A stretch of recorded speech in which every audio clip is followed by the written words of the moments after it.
6 months on one side is too short, 30 years on the other end of the spectrum is too long. So in assessing training, we have to look at the time allotted for training. If somebody is going to learn as an apprentice to become a mechanic, he can't achieve it in 3 months. 3 months is too small. It wouldn't make sense if he does it in 10 years. So if we look at those examples I've given, we can see that we can assess training within time frame allotted for it. Then the next is content. Content has to be need specific. If we recall the training needs assessment as a diagnostic process that enables us to identify what exactly are the problems a company or an organization is facing.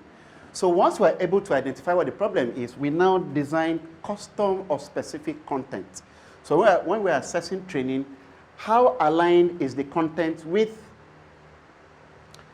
the problem? A story is told of a government agency that organized training in a certain area, and the topic was completely opposite of what it was supposed to be. So in that case, we can say the training failed to some degree. Then we look at quality, the overall quality. Like I said earlier, if this training was done in a marketplace, it would be so rowdy that even if the content is proper and the training facilitator knows the subject matter, the environment will invalidate it. So you look at quality from a number of perspectives. And then you are able to have a full assessment of training, and you can now compare and see if the training has met the intervention. Simply, somebody goes to a computer school to gain computer literacy, and then he comes back and he can't type a one-page document. The training would have obviously failed. But when he comes back and is able to type documents and play around with some graphic software and some analytical software like Microsoft Excel, presentation software like PowerPoint, then the training has fulfilled its objective. So that brings us to a conclusion on the third topic. And then we move to our fourth topic, which is human resource management, policy, and related areas. What is a policy? A policy is a plan to action. A policy is guidelines. A policy is a definition of how things are done within an entity. And that can be from the individual level to the organization level and the national level. However, our focus would be on the corporate level. Now, policies help organizations to streamline their activities. Policies help organizations to streamline their activities, and this is achieved through a number of tools, one of which is employee manual. So in human resource management, there's a document referred to as employee manual, which encapsulates the resumption and closing time so that everybody in the organization knows what time work starts and what time work closes for the day. And under proper circumstances, employees are given a copy of the manual, and then there's a portion they sign off and drop in the organization to ascertain that they have read and understood the dictates of the organization. So employee manual, inside it also is contained provisions for maternity leave. So it is 3 months for everybody, which could be 2 months after delivery or 1 month after delivery, or any of the two extremes of 3 months after delivery or 3 months before. So it is something that is in the open market, in the public domain for all people within an organization, so that people can understand that this is the benchmark. And what policies help us to do is that it prevents the propensity or the probability or likelihood of changing the rules for different people. So with policy, we have a standard principle and a standard rule that guides an organization. So generally, human resource management practice will be incomplete or somewhat ineffective if we don't have policies.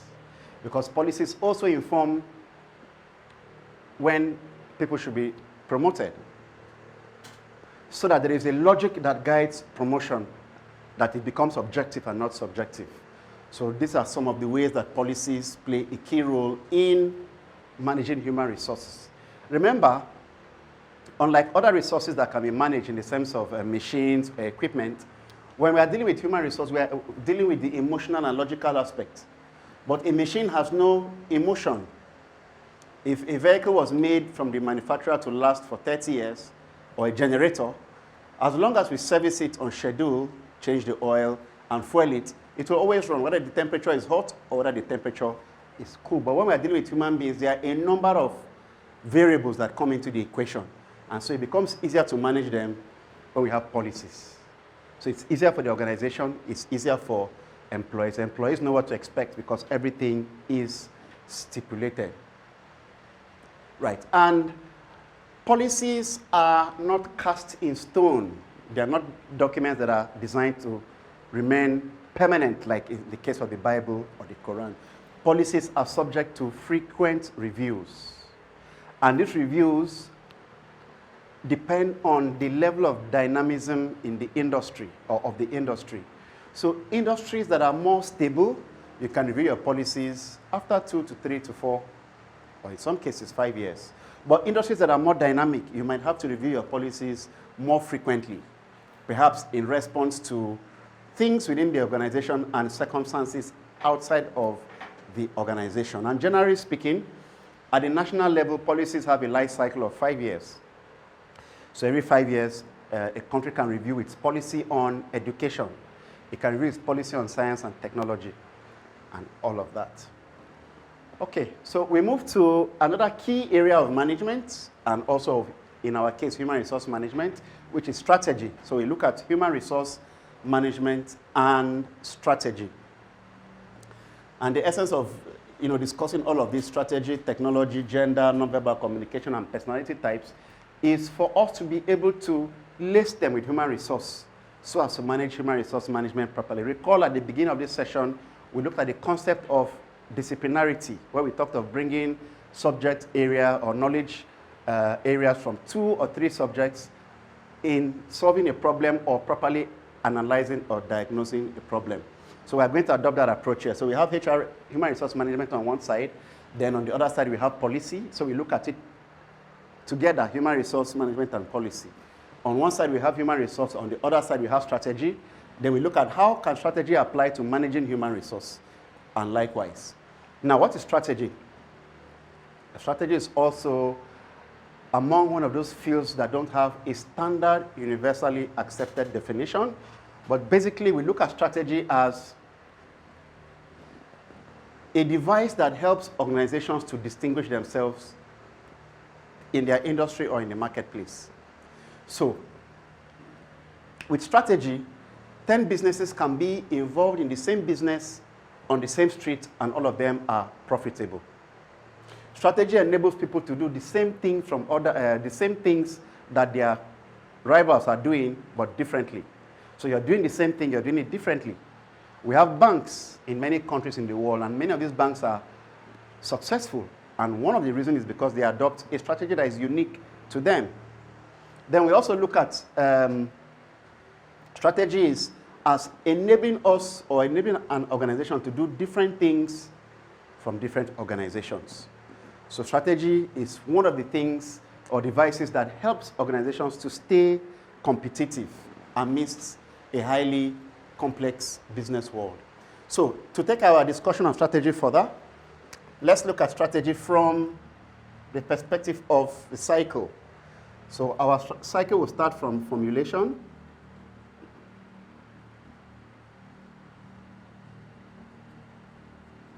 evaluation,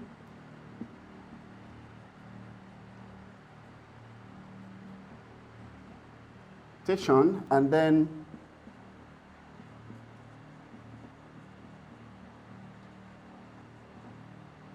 adjustment or control.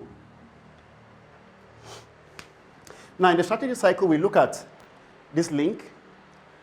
It always starts with formulation. As creating a strategy, devising a strategy, always starts with formulation.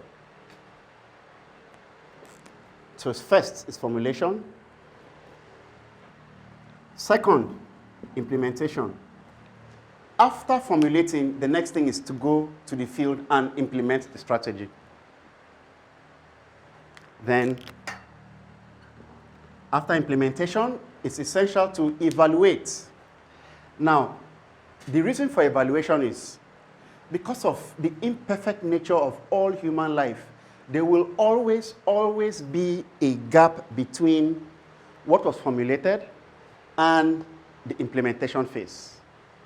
For something as basic as this session, I created a strategy with a notion of how this session was going to be implemented to the end. But somewhere along the line, during the course of implementation, I realized that I had to make some adjustments.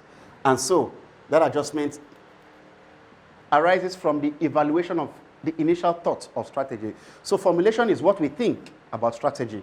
Implementation is the encounters we have while deploying the strategy. But there will always be differences, as I said. And so it's important to evaluate. And some of these variations can come from the external angle, it can come from internally. So as we said earlier, after the conception stage, that's the formulation, and we move to the practical stage, which is the implementation. From time to time, half-yearly or annually, as the case may be, it's important that strategies are evaluated. And once they are evaluated, we are able to see the strengths and weaknesses, or we're able to see the advantages or disadvantages of the implementation. And this can arise from within the organization or from the external circumstances in the external environment. Now, after evaluating, we make adjustments and control, and this actually forms another cycle of formulation. Because remember, we said formulation is the devising or crafting of the strategy. So when we've implemented it in the previous session and we've made some assessment of it, the outcome of that assessment is now a formulation of strategy for another cycle. And this applies to a wide area of applications. And we can take a few examples. A beauty pageant company might have devised a strategy of recruiting females from a particular source. For example, it looked at going to the universities.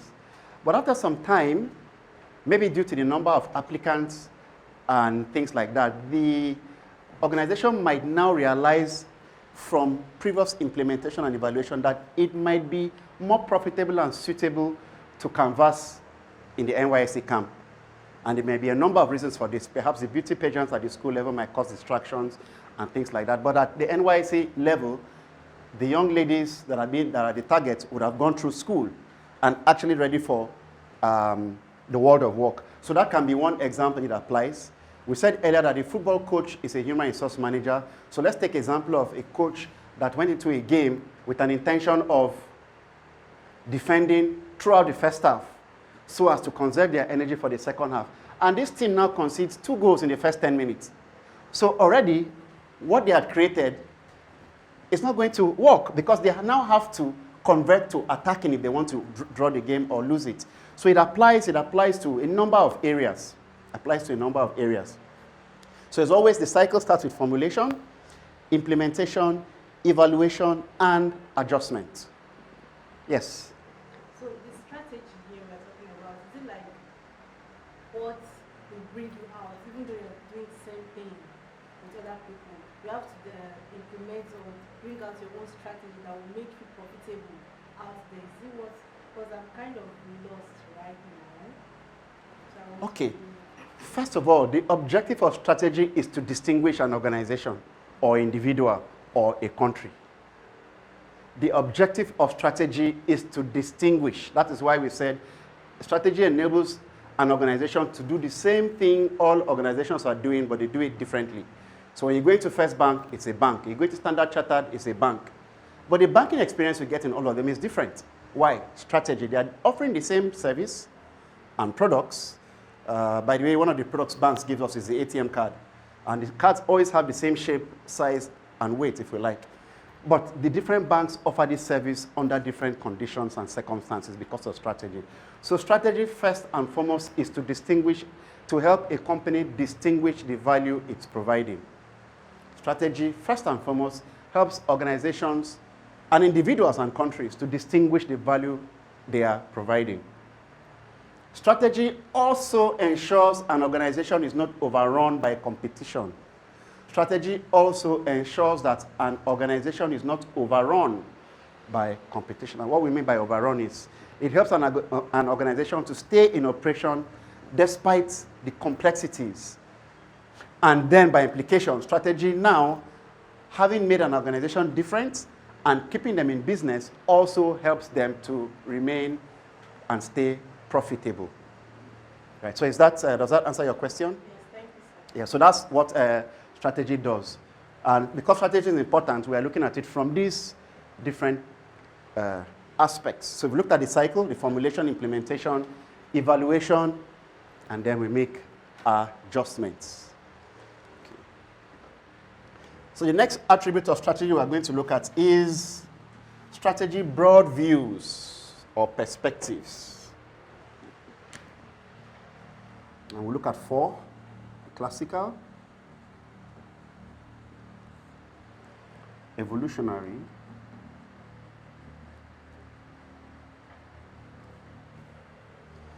processual, systemic,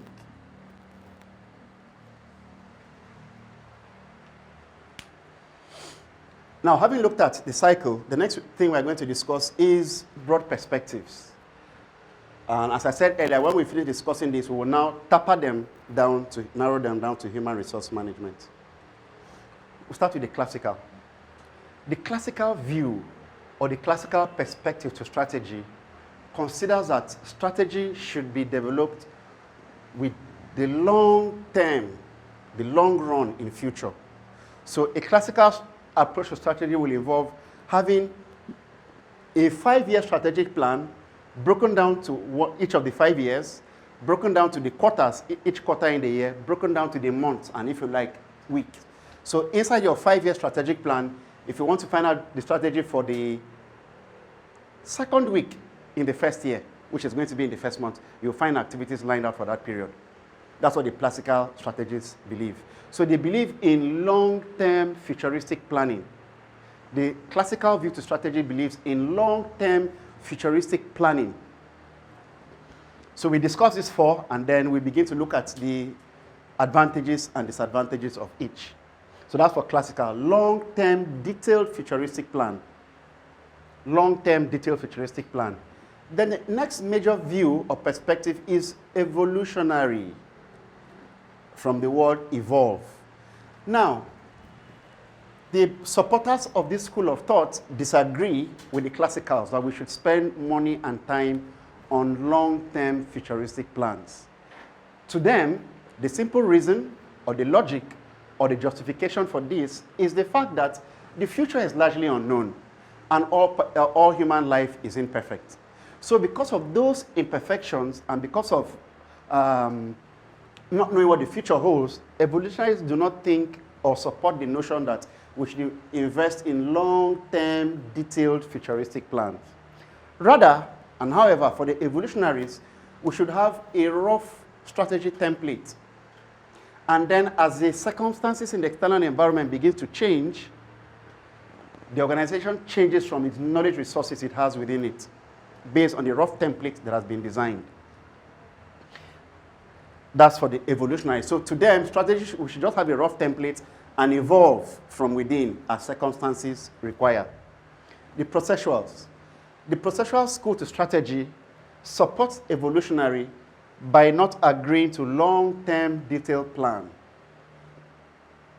However, the difference with the processual school from the evolutionary is that organizations should have a rough idea of what it is their strategy should be. However, the difference from evolutionary is processuals think that the organization doesn't even have the knowledge of what it takes to build its strategy as the external circumstances change. Rather, processuals believe that it is still the external environment that provides us with the direction of change. Whereas evolutionary believe that we have a rough template. When things change, we change in that direction based on our internal resources. But the processual says, no, we don't even know what it is we are going to do because we are looking at the future. But as the future comes, let that future also inform the direction. Then we come to the systemic. So for this, we'll say long-term detailed planning. For this one, we'll say evolution, learning by adapting. And then for the processual, the external environment tells us or informs us on what to do. Then the classical view or the classical perspective. Sorry, the systemic view. The systemic view is basically about social connections and social sensitivity. In other words, when you go to Rome, you behave as a Roman. So, from the systemic view, if a company is operating in India, the company will have to incline itself towards some of the Indian culture. For example, Unilever operates in the UK as Unilever, it operates in Nigeria as Unilever, but in India, it operates as Hindustan Liver. So that is a bit of the systemic. So it is acclimatizing its name to suit the home country in which it is operating. So that's basically a summary of the broad views. So organizations can pick different elements or pick elements from different perspectives and form their own view to strategy. So if you look at this, the disadvantage with classical is because things will always change, investment in having a long-term futuristic plan becomes a bit of a disadvantage. However, very rarely, if at all, when things go exactly according to plan, classical perspective becomes important because you just have a reference tool, a reference document to just go to every time you want to take action. The challenge with the evolutionary and the processual is that if you don't have a swift system, there's going to be a time lag in trying to adapt to changes and circumstances. And systemic seems to be a bit location specific. So it means we don't have any notion of strategy, but everywhere we go, everywhere our business is situated, we incline our strategy to suit the local conditions there. Are we following? Okay. Next, we'll look at, still talking about strategy, we'll look at generic strategies. Generic strategies was developed by a leading strategist in the person of Michael Porter. Michael Porter is a business economics analyst, and he identifies three.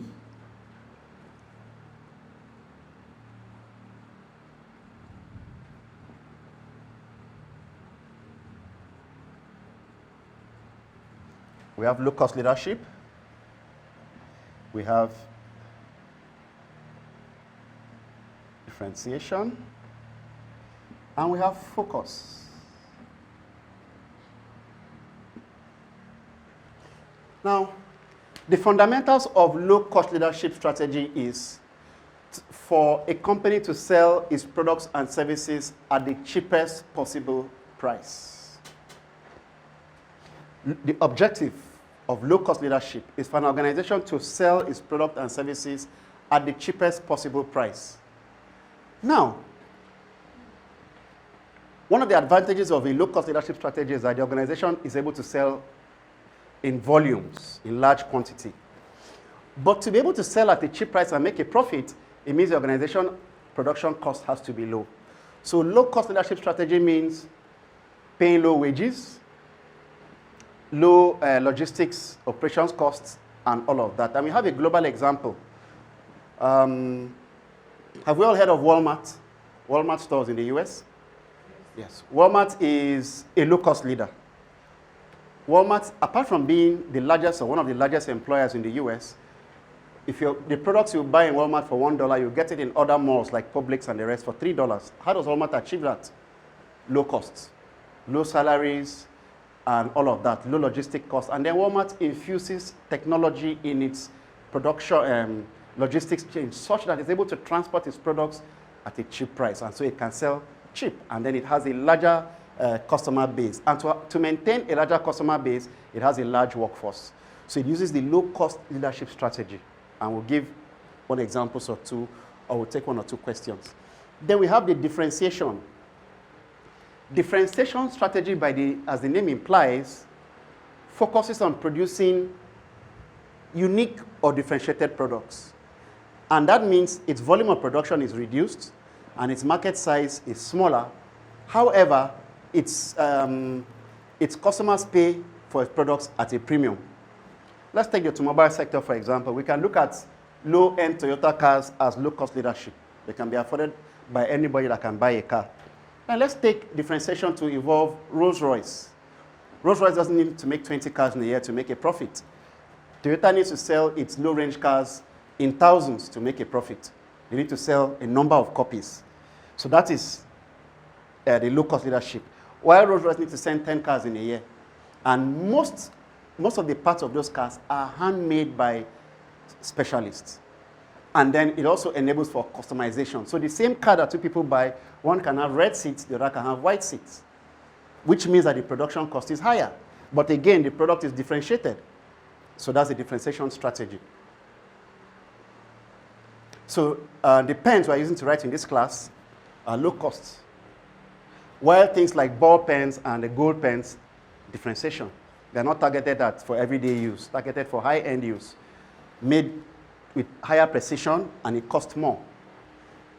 Focus. The focus strategy is simply a combination of low-cost leadership and differentiation in a narrow geographic area. The focus strategy is a combination of low-cost leadership and differentiation in a specific or narrow geographic area. If there are any questions on this, please let us know. Then the next one we're going to look at is hierarchy, strategy hierarchy, or levels of decision making. And there are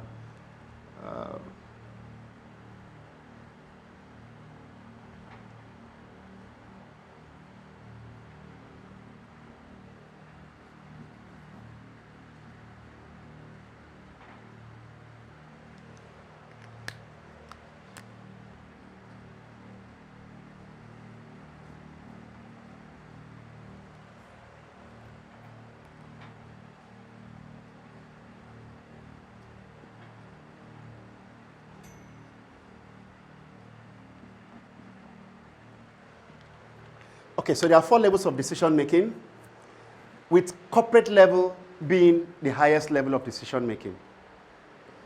But there are some times when corporate level and business level fuse together to become the highest. I'll explain the circumstance.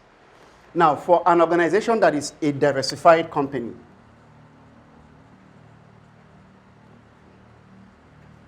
a company that is diversified, for example, a diversified company is one that is producing different products.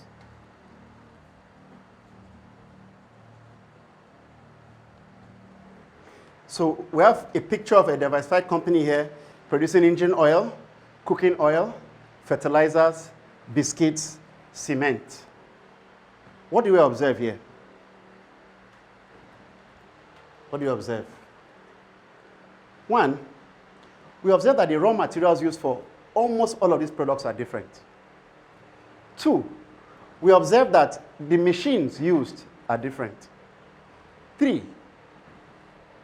the skill set of the staff are different. So this is a diversified company. So for a diverse, and this presupposes that this company would be in a group of companies. That means each of these ones are going to have their own managers. Each will have their own general managers or chief executives. Then they will all be under a group as a diversified company. So for a company, a group of companies with these products, the highest level of decision making will be corporate level.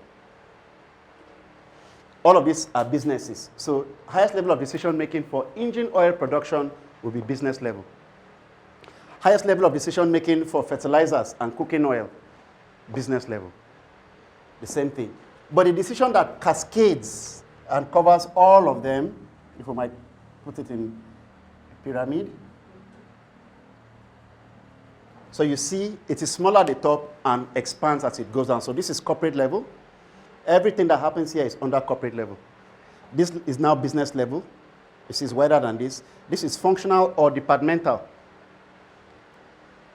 So when we go to the company that does fertilizers, for example, functional or departmental, its marketing department would function a little bit different than the one making cement.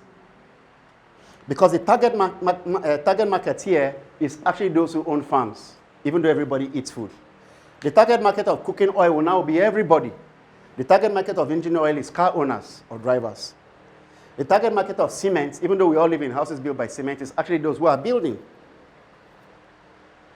So at the functional level, decisions are now taken in each of these organizations' marketing departments, because the way we're going to market fertilizers is different from the way we're going to market others. So even if we take the marketing function here as given, marketing will be done differently in all of this business. Right. So we look at the fact that marketing is going to be done differently. And then we come to the lowest level. Remember, we're looking at hierarchy. At the lowest level is operational. So the decision of which choice of markers to use doesn't come from the head office, so to speak. It's a decision the facilitator I can take here. The decision of colors or the decision to clean the board or not to clean the board comes at this level of operations. So in standard practice within organizations, the decisions of switching over from light to the generator and other routine things are taken at the lowest level of the hierarchy.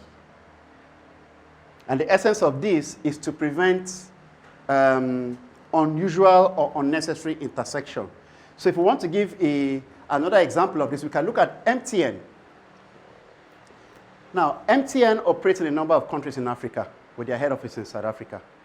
The overall decisions for MTN are taken at the corporate level. The choice of the color of logo. When MTN goes to different countries, the countries don't say, no, you must use our flag countries. It retains the country of the corporate entity. So at the business level now, the decisions taken in MTN Nigeria, MTN South Africa, those are now at business level. But it must still conform to what comes from the corporate level. So in the absence of any, yes. So the diversified Yes. is like the corporate level. Diversified is no, what we're saying is that a company that is diversified, the highest level of decision making is at the corporate level. Because it has, will be one company under it, this is another company, each with their own managers. But all of those managers, so those managers are at this level. They take decisions from the corporate level. Then, in the recent example of MTN we gave, MTN might not be a diversified company as such, but because they are operating in a number of countries, the head of MTN in every country is operating at the business level, because the decision is taken is still subject to the decisions from the headquarters. The same thing applies to Coca-Cola. The head of Coca-Cola's office in Nigeria is at the business level, because his decision is subject to the decisions taken that are made in Coca-Cola's headquarters in Atlanta. So the head of Coca-Cola, even in France, can't take all the decisions himself. The decision must cascade down from the parent company. So that also tells us the situation of international and multinational companies. Decisions usually ultimate decisions come from the center. But when an organization has not grown to a certain size, the highest level of decision making is business level. But when an organization grows to the point that it has country branches and it is diversified in its products and services, the highest level is corporate.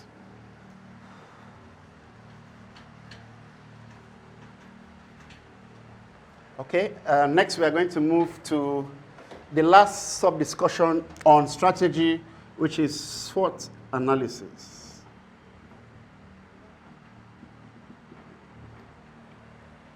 Basically, SWOT means strength, weakness, opportunity,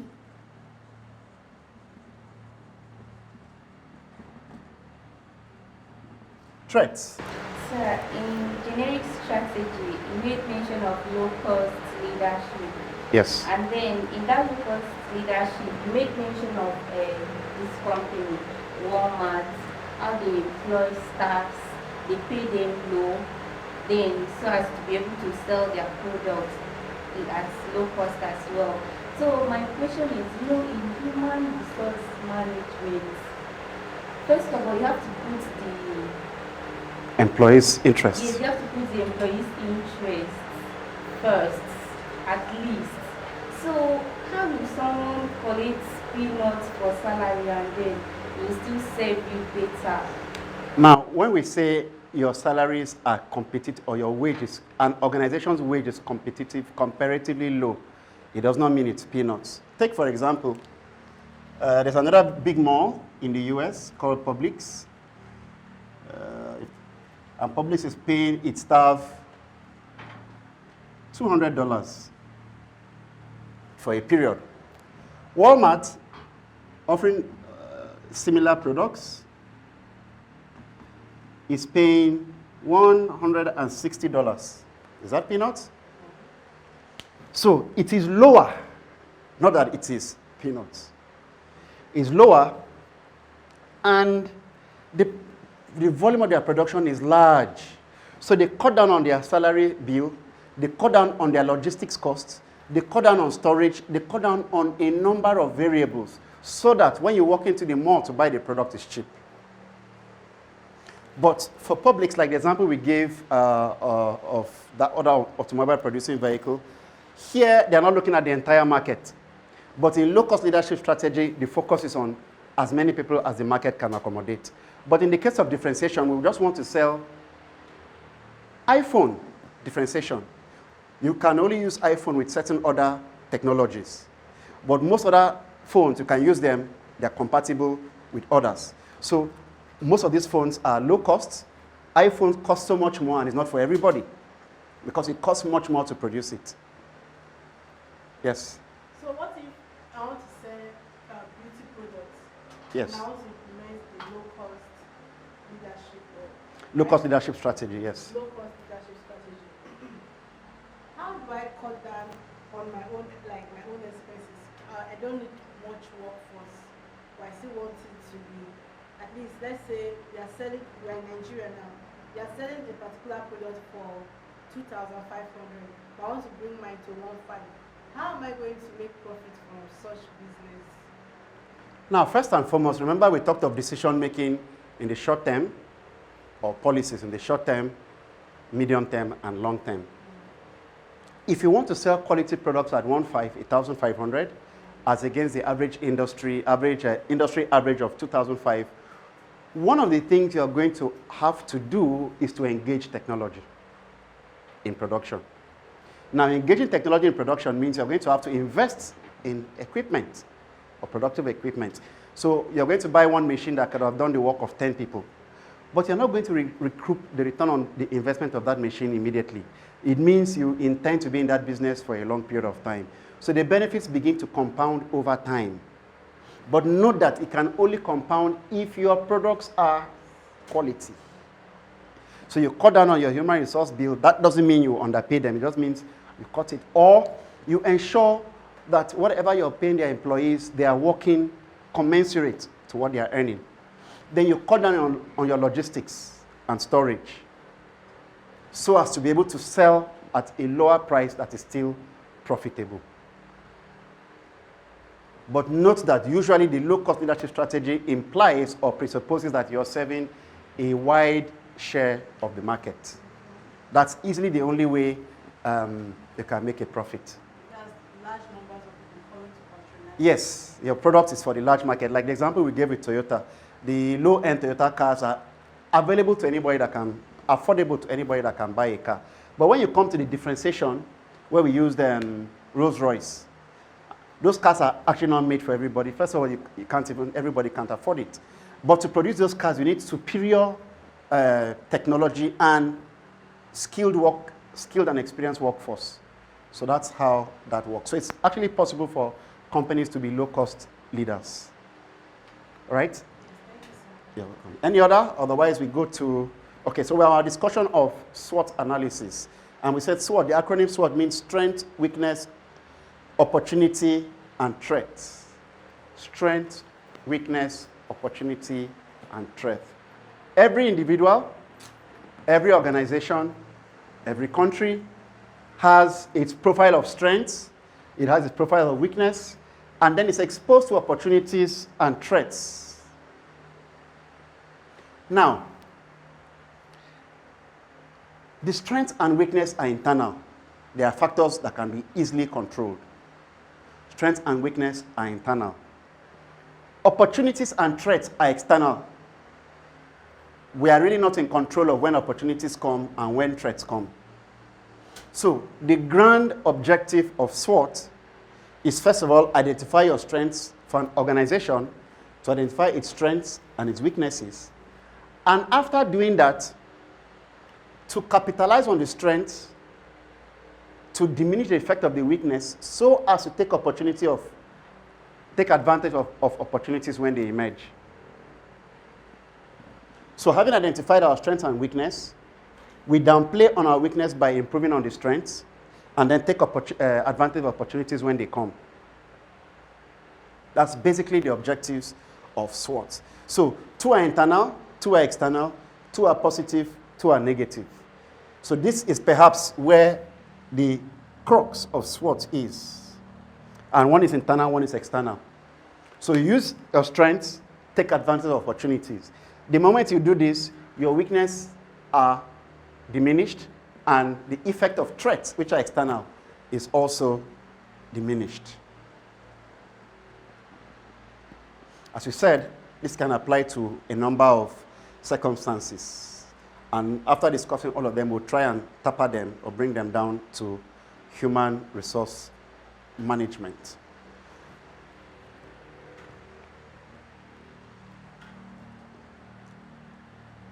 Let's use a prevailing example. Look at the war between Russia and Ukraine. One, what is Russia's strength? Superior ammunition. Yes. What is Ukraine's strength? Ukraine has something more to fight for than the Russian soldiers. The Russian soldiers are fighting under instruction. Ukrainian soldiers are fighting under their nation. So for them, that is a strength. And that is why they have inferior equipment, but yet they are able to sustain the war for this long. So you see, they use their strength to suppress their weakness. Then another strength they have is their affiliation with the Western world. Yes? Sir, sorry to comment. The Russians too are fighting for their nation. You know that Ukraine and Russia, like they are fighting over something that they should not bring NATO. You know, Ukraine shares the same border with Russia. Yes, ma'am. And then, if United States of America should bring in NATO, they will be closer to Russia. And then Russia and the United States of America are enemies. So listen, Russia. Okay, while you're trying to put your thoughts together, you see that the coming of NATO to Russia's border, Russia has no control over it, so to speak. It's from outside. It's a threat. That same coming of NATO is an opportunity for Ukraine. Yes. It's an opportunity for Ukraine, but it's a threat to Russia. So that is where we use your strength. So Russia is trying to use its strength. And what is its strength? It has invested substantial amount in research and development in military technology. So that investment it has is what it's now using, which is its strength. It's now using to push this threat away. That's why I said we can apply this thing in business in any facet of life. So Russia is actually using their strength to push the threat away. However, that threat they are pushing is somewhat of an opportunity to Ukraine. Yes. So we find some kind of inverse relationships. Yes. So have I answered your question, or you still want to bring? So the essence is identify your strengths. We have little control over the emergence of opportunities or over the emergence of threats. But if our weaknesses surpass our strengths, first of all, we're not in a position to take advantage of opportunities, and the impact of threats will be more on you. But if you have built up your strengths, that enables you to take advantage of this, and it provides resources to build a resistance against threats, because there will always be threats in the environment. Coronavirus, when it came, it became an opportunity for some, a threat to others. So that's basically the essence of SWOT analysis. So for a company, before you have your own firm, always look out for your strengths and weaknesses. Well, those strengths and weaknesses actually evolve from the building of the company. It's not something you can look at ahead of time. So you have staff with different skill sets. So part of your strengths is actually being able to position employees in their areas of strength. Somebody studied marketing is in your organization, and your marketing department, you put him, but he's a shy person. But you put him where he's interfacing with people frequently. You have not put him where he's most suited. And so the organization's marketing function is limited by that. But whereas there's somebody else who is always interested in speaking with people. So this other person in marketing, his job could be to design the marketing plan. Then somebody who likes to go out there and do the talking goes and runs the marketing plan script. That way, you've been able to use your employees' abilities to aggregate to the company's strengths. What if you see, for example, the employees? Yes. What if you see, not opportunities, potential Yes. in this shy person? Is there any need of wasting your time to wait for the potentials to come out, or you just move ahead as an organization? I didn't get, can you take the question again? The employee, the marketing Yes. employee. What, is it okay? What if you see potential in this employee that is shy? Is it like, you've already seen the potential, but yet this person is shy? Is it okay for you to wait for the employee to come out of that shyness, or you just forge ahead if there's another person available? No, you know, earlier on we said training is an intervention. So you can use training to bridge that gap. Yes, so the person, or you've already seen that the person has inherent capabilities. So you can now use training to fine-tune and bring out more of the person's resources. Remember, so we can say in other words that training helps organizations improve their strengths. So with training, we fine-tune and sharpen each employee's position. And when you sharpen every employee's position, you have sharpened the department and the organization. So that is why training is a key aspect of human resource. And we never get to a point where we say we stop training. I am an accredited management trainer, but I also still train myself. From time to time, we go for refreshers. From time to time, I also do personal development. Otherwise, the things happening in the external environment would overrun an individual or company. Okay. You're welcome. So now we move to human resource management and technology. We start by what technology is. Technology basically is a way of improving welfare, generally speaking. Technology helps in the creation or production of goods and services that improve standard of living. A substantial number of the people in the world now use mobile phones. And mobile phones can help substitute or play the role of transportation. So instead of moving from one country to another, or from one city to another to see somebody to have a business discussion, you can have it real time over a telephone conversation or through instant message platforms.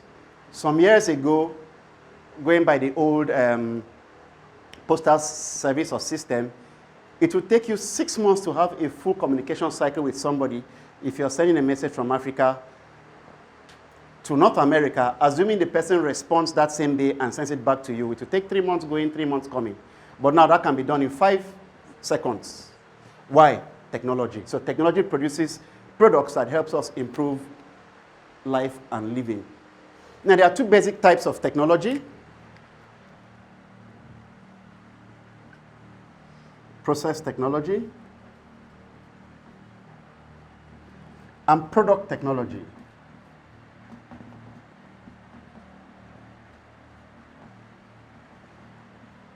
Two basic types of technology, product and process. By looking at this, which of these 2 categories do we think will be more important aspect of technology? Process or product? Okay. Okay, let's look at it this way. Another generic definition of technology refers to, let's take knowledge, tools, techniques, products, processes, systems, and methods.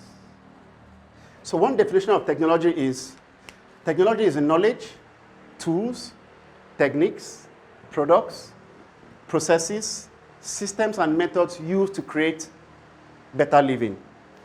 Now, if you look at that definition, you find out that more of them are process. We have knowledge, technique, process, systems, and methods, and only tools and products.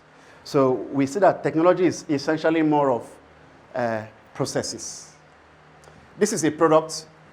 This board is a product, both of which we are using in teaching and learning, but these products are outcomes of knowledge. Knowledge of the raw materials to use, knowledge of techniques that can produce the product. What is the objective of technology? In the organization perspective, the objective of technology is to help organizations to gain competitive advantage. Technology helps organizations to gain a competitive advantage. We're giving an example of a communication and transportation link. By technologies, the cost of transportation, organizations' expenditure on transportation has been drastically reduced because there is a substitute to communicate. Instead of having to always move physically to another location to have an interaction with somebody, we can do that through communication. So the objective of technology is to make organizations more competitive. The objective of technology is to make organizations more competitive. And technology on itself is in a chain. So we have science, we have technology, and we have innovation. So here we can see that technology stands in structural relationship with science. Technology stands in structural relationship with science. And then technology going forward furnishes the possibilities of innovation. So with science, we understand how fish live in an ocean or in a river. With technology, we're able to use that knowledge and create a fish pond. And then with innovation, we can now have mobile fish ponds. So there are these mobile fish ponds that you can even keep on top of a building. But the orientation or the basis comes from science. So the continuum of science, technology, innovation. So all technology or many technologies are based on science. And then from technology, we can transit to innovation. Okay. Is this taken? So we can go to the next topic. And then at the end of the day, we now link all of this to managing human resource. Next, we move to personality types.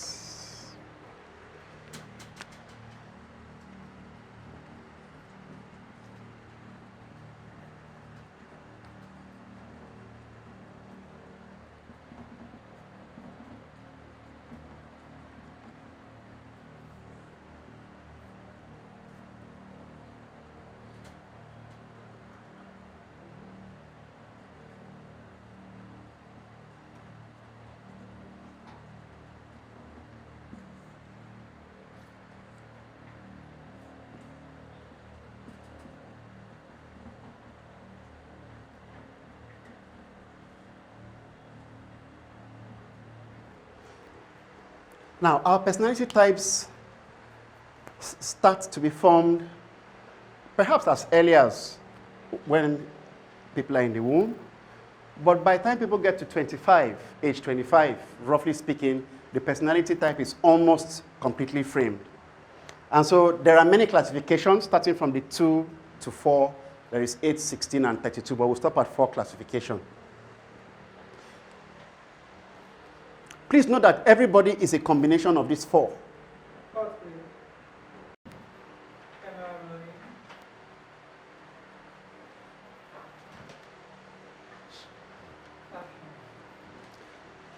Now, our next topic is going to be on personality types, and of course, at the end, we are going to link it to human resource management. Now, there is a 2 classification, 4 classification, 8 and 16 classification of personalities. But for our discussion today, we'll focus on the 2 and the 4. And the 2 are introverts, extroverts. And everybody is essentially a combination of both. It's just that one would constitute a larger company. So we are all introverts, we're all extroverts. Even if we are 90% introvert and 10% extrovert, it means we are both. But we're essentially one of them, but a combination of all 4. Now, introverts are decomposing to 2, melancholy and phlegmatic. Extroverts are decompose into two groups, choleric, sanguine. Again, from what we said, it means we are all a combination of these four, but usually two of them, which could be one from here, but two of them make up anything from 40 to 80% of who our personality is. And this has implications for a number of things, like the kind of jobs we can do, the kind of business we can do, the kind of professions we can be engaged in, etc. And we'll look at this briefly. Introverts, introversion. Introvert means inward thinking, inward looking. So introverts spend a substantial amount of their lives within them. They solve problems within them. They analyze things within themselves. We look at melancholy. Melancholists are highly intellectual, highly intelligent people with an inclination to perfection. So when you find people who always want things to be done in a certain way, they want shoes to be kept in a certain way, they want things in the office to be kept in a certain way, they are melancholists. And once things are not kept in a certain way, it begins to affect their productivity. Now, that's their strength. The weakness or disadvantage in melancholists is because of that tendency to perfection, sometimes it can lead to conflicts with people because they always want things to be done in a certain way. Another observation of the perfection tendency of melancholy is they become easily disappointed with lack of perfection, and that's the reason why it's largely believed that 90% of suicides in the world are caused by melancholies. So a melancholy is the one that earns an equivalent of $5,000 in a month, but is dissatisfied with something very little, and he might decide to take his life. Yes. That tendency to perfection. We look at phlegmatic. Phlegmatics are easygoing, peaceful. Very rarely do you find a phlegmatic, and also melancholy, but phlegmatics involved in conflict. Easygoing, peaceful. That doesn't mean they should be taken for granted, however.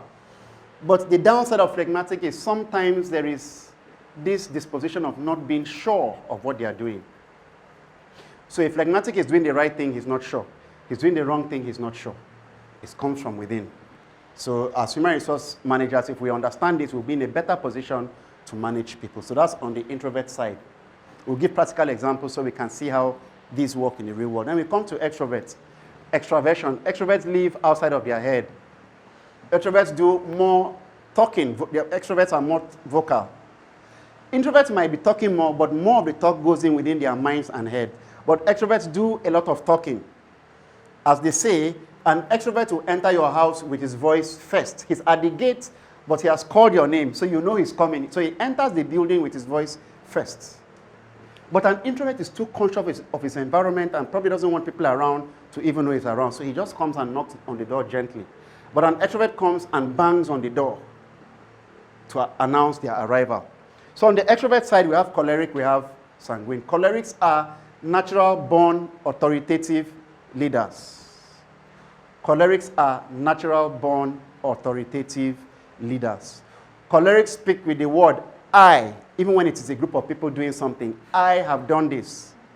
And sometimes, in the process of doing that, they might get their team members offended, and then they detach. And then what he was saying, I, if care is not taken, if not for the authority he might have, he will have a problem with getting the work done. Sanguines are life of a party. If a sanguine has not paid his rent, he sleeps more than when he has paid his rent. Nothing bothers him. Nothing is serious to a sanguine in life. So one of the merits of a sanguine is that they are easygoing, always entertaining, but sometimes there's a tendency to play over serious issues. Can we have examples, after taking in this brief discussion, can we have examples of world figures or leaders who fall into these different categories? Yes. I thought you wanted to give example. Okay. Well, let's look at cholerics. Vladimir Putin is a choleric. Vladimir Putin of Russia. He doesn't speak much. And when you watch him speak, you can see him speaking with intention to take action. So, Donald Trump is a sanguine. he talks about very serious things in a jokeful mood, always making people to laugh. David Cameron of the UK, I'll describe him as a melancholy.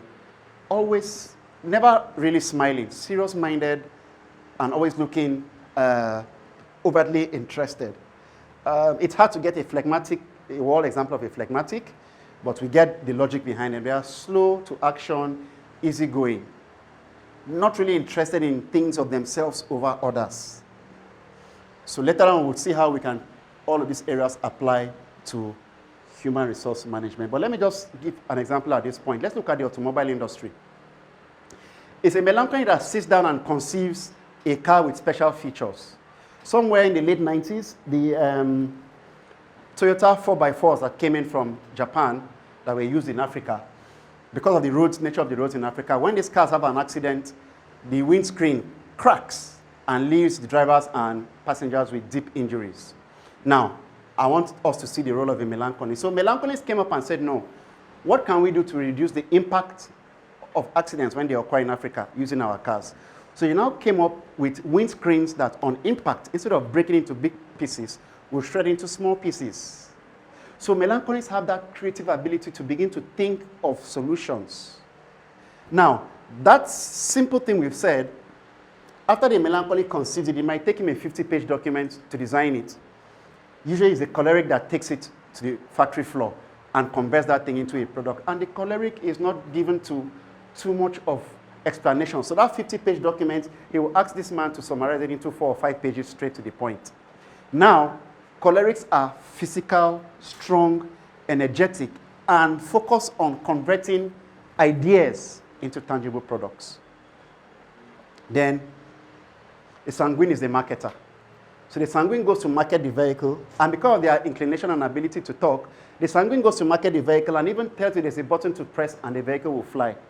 And when you press the button and the vehicle doesn't fly, you ask if you bought a car or an aircraft. Then the phlegmatics will be the ones that will go and test drive the car to ascertain that the car has the defined characteristics. Now also, outside of human resource management, you notice that if a real estate agent who helps people get a house understands some of these principles, there will be less conflict when he helps people to get a house. You know, sometimes you help an introvert to get a very nice house, but the house is on the major road. And the introvert lives inside, not outside. Even before he gets to the house, he tells you he doesn't like the house. And even when you take him to the house is prim and proper, but to him, the location is a disadvantage. Now, the same thing also applies to an extrovert. If you take an extrovert to a close, very quiet and serene place, he tells you he doesn't like the house. It's actually the environment he doesn't like, because he wants to live outside and you're taking him inside. So if we can understand these personality type dimensions, the conflict management with people and even the ability to prevent conflict, and more importantly, to optimize human resource becomes easier. Because these temperaments have already been formed at a certain age, around 20 to 25, 26, and you can't change it in 1 year or in 1 hour interaction. So the best thing is to understand it and know how to walk around or work with people. Okay, so is it possible for you to see someone for the first time and still tell their personality types? Yes, it's difficult. You know, you need to interact with people for a reasonable period of time. But if you're grounded in personality types and under circumstances like an interview, where candidates are kept in a waiting room for 5 to 6 to 7, 8 hours, that time frame and the condition is enough to bring people's behavioral patterns out. For example, somebody who is introverted is going to spend many of the hours sitting not just alone, but at the edge of the chair. While somebody who is introverted usually sits somewhere in the middle, and every 1 hour he'll be getting up and going in and out. So sometimes that can even be just the interview. Just put people in a room for a long period of time and be observing them, maybe in a CCTV camera, and you can just tell these are introverts, these are extroverts. So if you needed an introvert, that can even help you to filter out the extroverts. Or in more competitive positions or situations, like when people are at the airport trying to buy their ticket, or they bought their ticket and they are trying to board, people would usually behave in their natural estate. So if you have the cues, you'll be able to pick and know that for sure this person. So a choleric will be speaking with authoritative words. You know, while somebody who is a melancholy will be a bit empathetic about the situation. He'll be thinking of the man over the counter is under pressure. But the choleric might not be interested in that. He might be interested in serving me now. So those kind of circumstances. Otherwise, you need a reasonable number of time to gain somebody's knowledge of somebody's personality type. Because even the personality types have color backgrounds. It is believed that cholerics like red, which is fire. Sanguine's color is yellow, sunshine. Melancholy's color is green, nature. Phlegmatic is blue, peace. So Zelensky, we can look at Zelensky as a phlegmatic. I think I just got an example. An easygoing leader who is not looking for anybody's trouble, but you can't overrun my boundaries easily. Then the next we are going to look at is human resource management and non-verbal communication.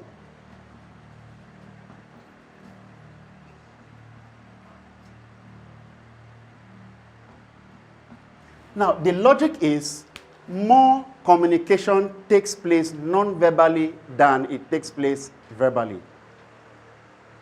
More communication takes place non-verbally than it takes place verbally. That is the essence of this. And the logic is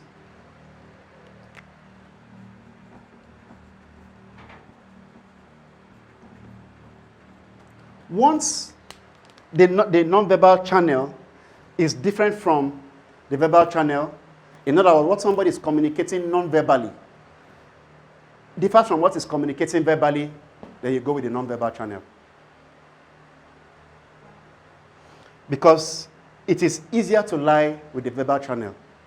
It's more difficult to lie with the non-verbal channel. And there are a number of ways people communicate non-verbally. So once the two are in discordance or they're not agreeing, then you go with the non-verbal channel. Now, let's look at some non-verbal ways of communication. So we look at gestures.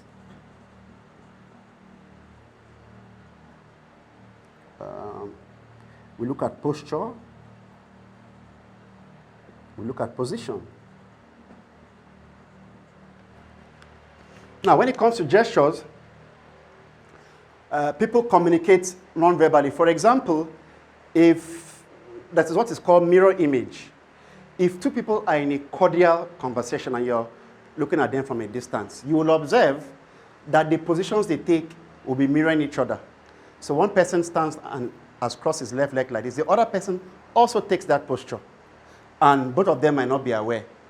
Now you know that the moment there's a disagreement somewhere in the line of the conversation, the person disagreeing with the other person unwinds. So he changes from the mirror. Now, there are a number of gestures. Like children, when children lie by covering their mouth or hiding behind an object. Now, that gesture continues through life. It's just that it modifies. When they become teenagers, it now becomes hand-to-mouth gesture. So instead of it, when you ask a child a question, instead of a child going to stay somewhere and answer, the child does something like this. A teenager now. And then when you move to adulthood, it is also modified.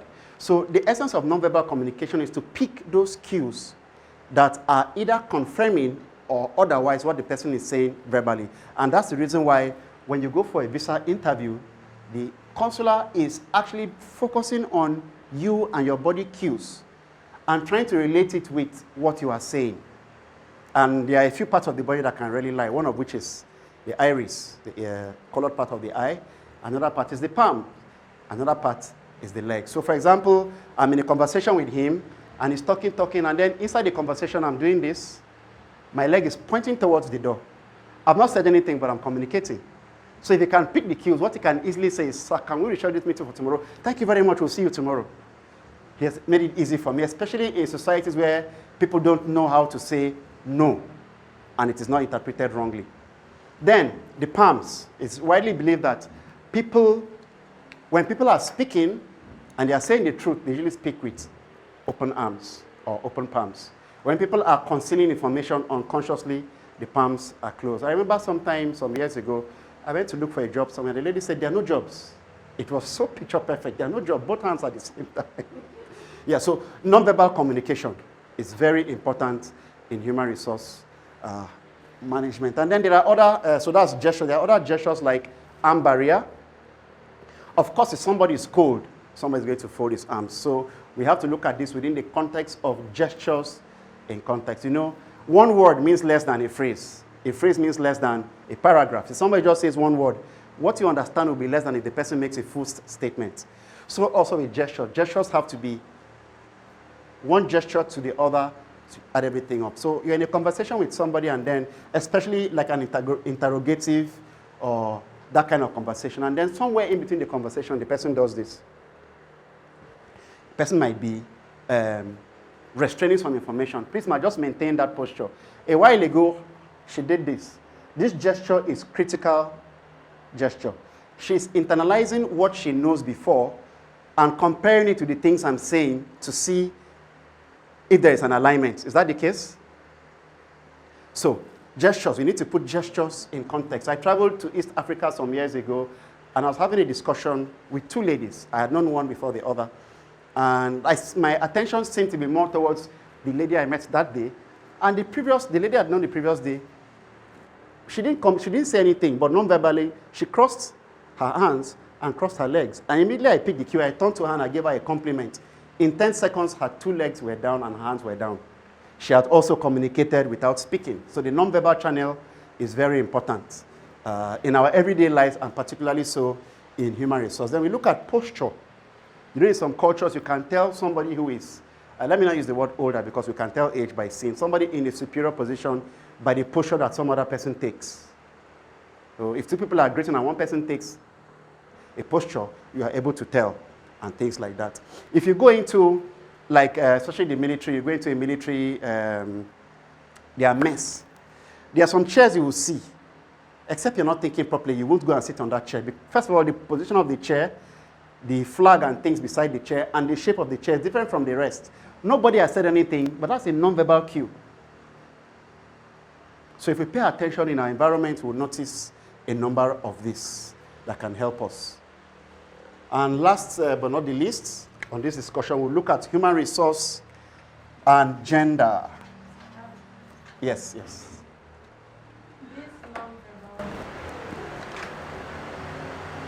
This non-verbal communication. Yes. What if someone is not aware of the gesture, right? Yes. And the position.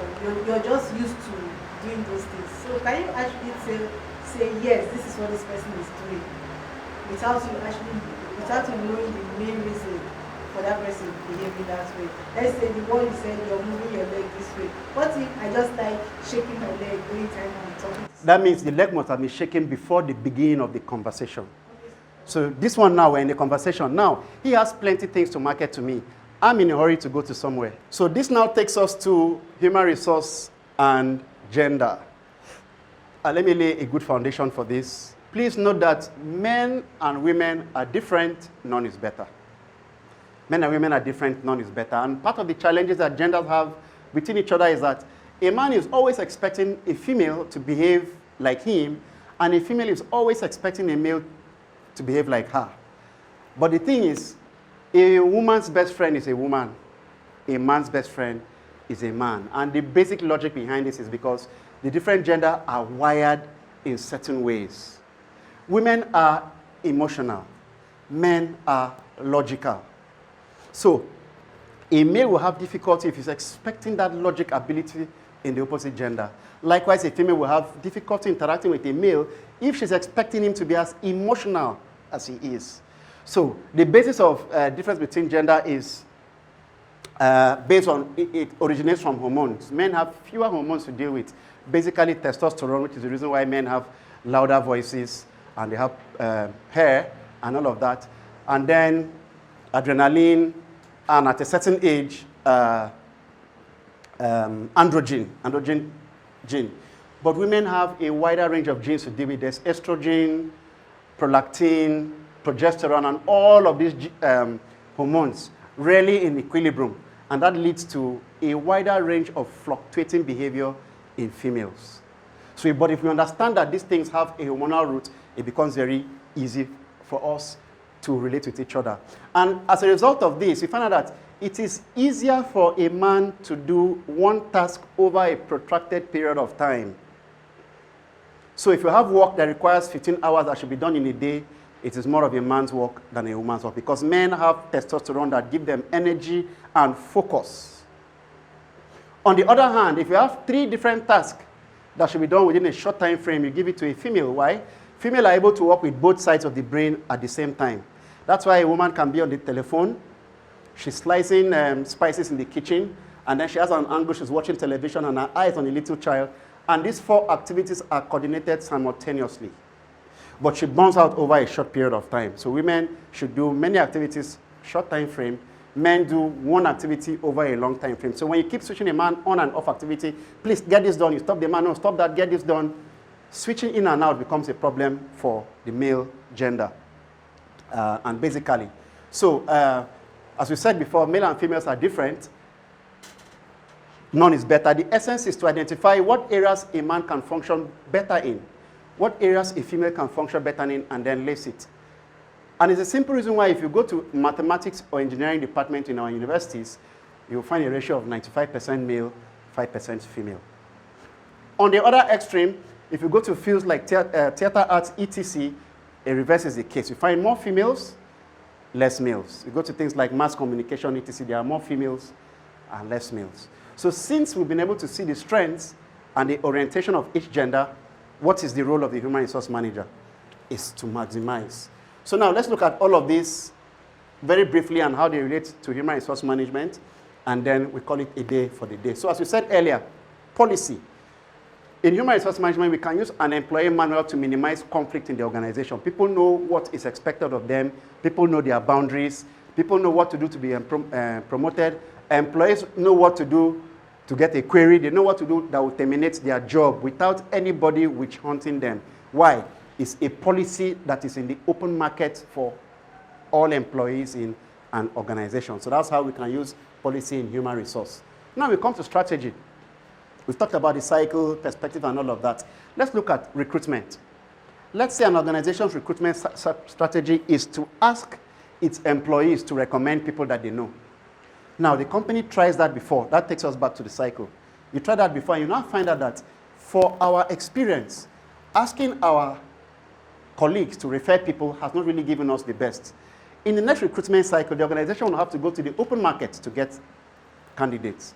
In another situation, the organization goes to the open market and gets candidates, but doesn't really get people. It gets people that have the skill, but doesn't have people that have the philosophy of the organization. So in making an adjustment, we might now say, going forward, please, there are 3 vacancies. Can everybody speak to their friends that they know can think in the similitude of the way the organization thinks? So you see how we have brought in strategy to recruitment.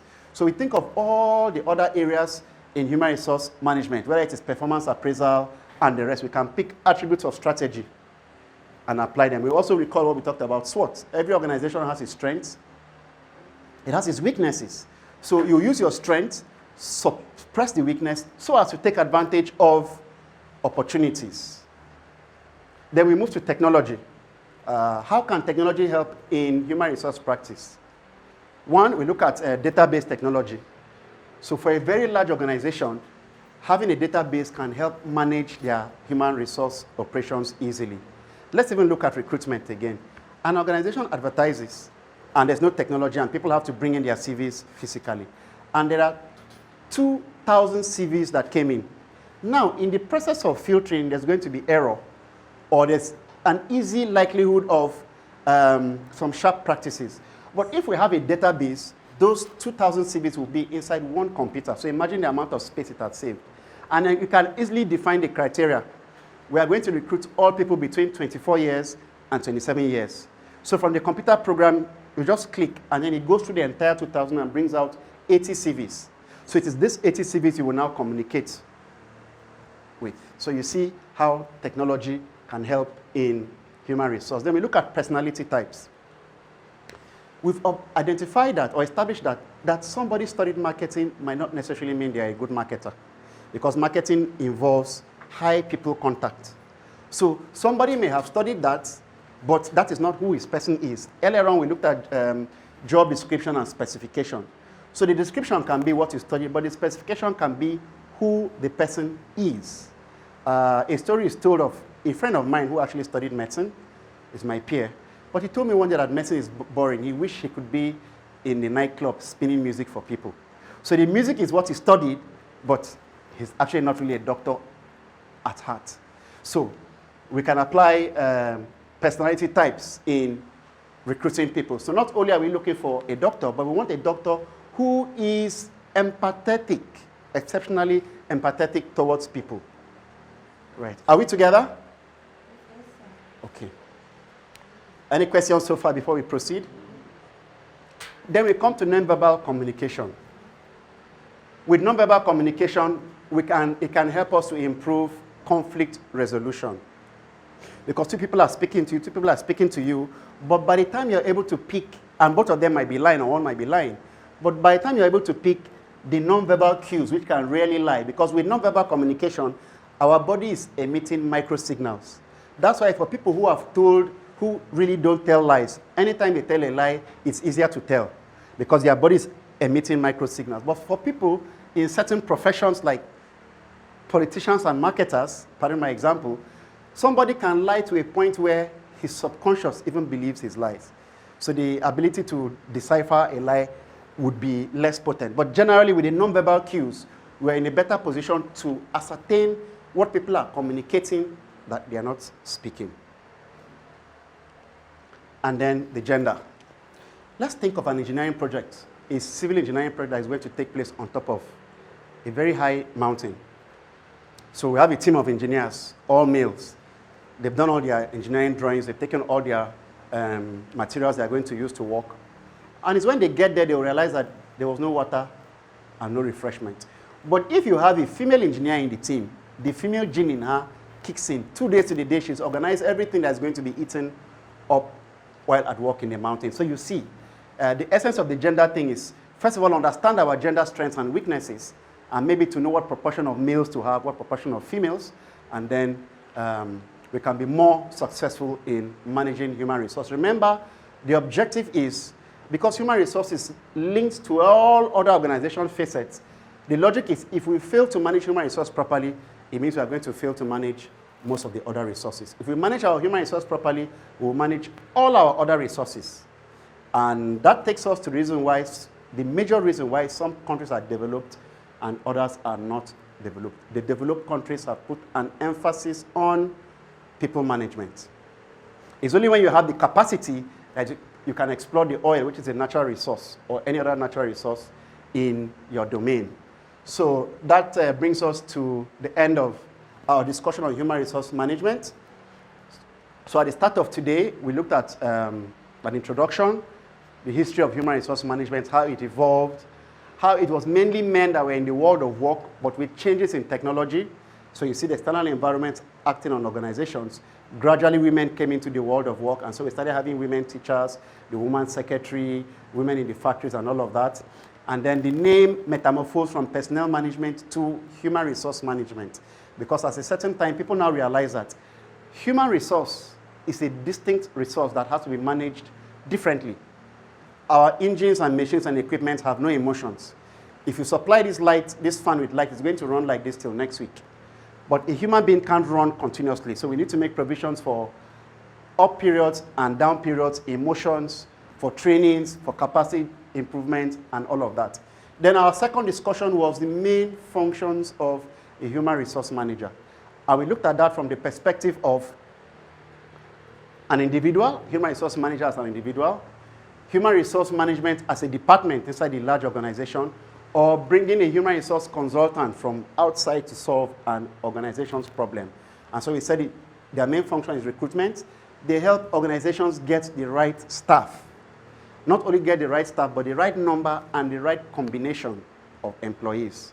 We looked at job analysis, how human resource can actually help organizations tell what number of employees they need based on the quantum of work to be done. And a simple example for this is, if we have a desk that is in a training company that is going to be attending to participants, and we have 5 participants coming or 7 participants, easily speaking, we can see that 1 officer will be enough because we know the amount of work that is to be done. But when we have a training session that involves 80 participants, 1 desk officer won't be enough. We might need 2 or 3. So based on the job analysis, we're able to tell the number of employees that we need. Then the next topic we looked after that was job design. Job design helps us to structure the circumstances or conditions of work in such a way that more work can be done. And we gave a number of examples. Then we looked at things like performance appraisal, how we have to assess employees from time to time. And sometimes, maybe from the feedback or outcome of performance appraisal, we can recommend training. We looked at succession planning or succession plan. It's a plan that ensures that in 50 years to come, an organization will still be doing business.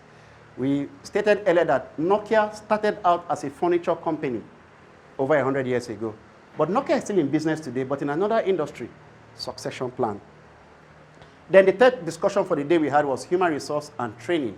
We looked at the training function, and we saw that training results in relative permanent change in behavior, a relevant permanent change in behavior. And training helps organizations to improve, individuals and organizations to improve their knowledge, their skill, and attitude. And then we look at causes of training failure and a number of others. And then our fourth discussion for today, we looked at human resource management and policy and how they can go together. We've looked at strategy and how strategy applies in human resource. We've looked at technology and how technology applies to human resource. And we said the objective of technology is to help organizations become more competitive. And we said technology feeds from science and feeds innovation. And then we looked at personality types, 4 classification of people as melancholic, phlegmatic, choleric, and sanguine, and how these personality types define the professions that people do. So when you see your tanker driver, like in a developed country now, your tanker driver, he's driving 12 hours a day, he's actually usually an introvert. So in that space, except he comes in contact with checkpoint, he's spending the whole of the day driving, that is doing his work, listening to music. Or some other professions, it could be somebody who is doing video editing and is in a quiet corner behind his desk doing his job. Then you find that an extrovert will want to be in marketing and politics. You know, they say in politics, if you can't tell people you're going to build a bridge where there's no river, you can't be a politician. So people who are inclined to marketing and politics are usually extroverts. That's why it is said that introverts are in the educational sector, extroverts are in Congress, in politics. And then we looked at nonverbal communication, how we should align the nonverbal channel with the verbal channel. In other words, what people are communicating but not speaking, in addition to what they are speaking. And then gender. All gender have their strengths, all gender have their weakness.